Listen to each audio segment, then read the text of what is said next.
Hi friends, నమస్తే. Welcome back to Telugu tech zone by Anji channel.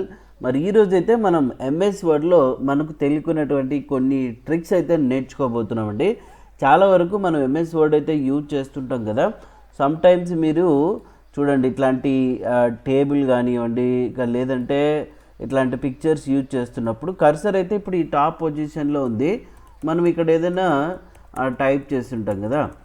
Okay, so ఆ కర్సర్ని డైరెక్ట్గా కిందికి తీసుకురావాలి. అది టేబుల్ ఉండొచ్చు, లేదంటే ఇమేజ్ ఉండొచ్చు, ఏదైనా ఉండొచ్చు. అది ఎలా అనేది ఈ వీడియోలో అయితే మనం తెలుసుకోబోతున్నాం. ఈ వీడియోని చివరి వరకు చూడండి, స్కిప్ చేయకుండా. మన ఛానల్ని ఫస్ట్ టైం చూస్తున్న వాళ్ళు సబ్స్క్రైబ్ చేసుకోండి, బెల్ ఐకాన్ యాక్టివేట్ చేసుకోండి, షేర్ చేయండి.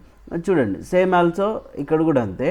మనం ఏదైనా టైటిల్లో టైప్ చేసినప్పుడు ఇలా వస్తుంది కదా, కర్సర్ని ఇక్కడికి తీసుకురాలేం. ఒకవేళ మనం ఎంటర్ ప్రెస్ చేస్తే ఏమవుతుంది, ఆ టేబుల్ కూడా జరుగుతుంది. ఆ లైన్ కావచ్చు, ఇంకా షేప్ కావచ్చు, ఏదైనా సరే సేమ్ యాజ్ ఇక్కడ కూడా అంతే. చూడండి, సో ఇప్పుడు నేను ఇక్కడ ఎంటర్ ప్రెస్ చేస్తుంటే ఏమవుతుంది, ఆ పిక్చర్ కూడా జరుగుతుంది. అట్లా లేకుండా మనం ఫ్రీగా మనకు నచ్చిన చోట టెక్స్ట్ని టైప్ చేసుకోవాలంటే సింపుల్ ట్రిక్ చూడండి. మీరు ఇమ్మీడియట్గా మీకు ఎక్కడ కావాలనో అక్కడ తీసుకెళ్ళి కర్సర్ డబల్ క్లిక్ చేయండి, చూడండి ఫ్రీగా టైప్ చేసుకోవచ్చు అనమాట. మళ్ళీ నాకు ఇక్కడ కావాలో కర్సర్ డబల్ క్లిక్ చేయండి, అగో ఫ్రీగా టైప్ చేసుకోవచ్చు. ఇక్కడ డబుల్ క్లిక్ చేయండి, ఇక్కడ డబుల్ క్లిక్ చేయండి.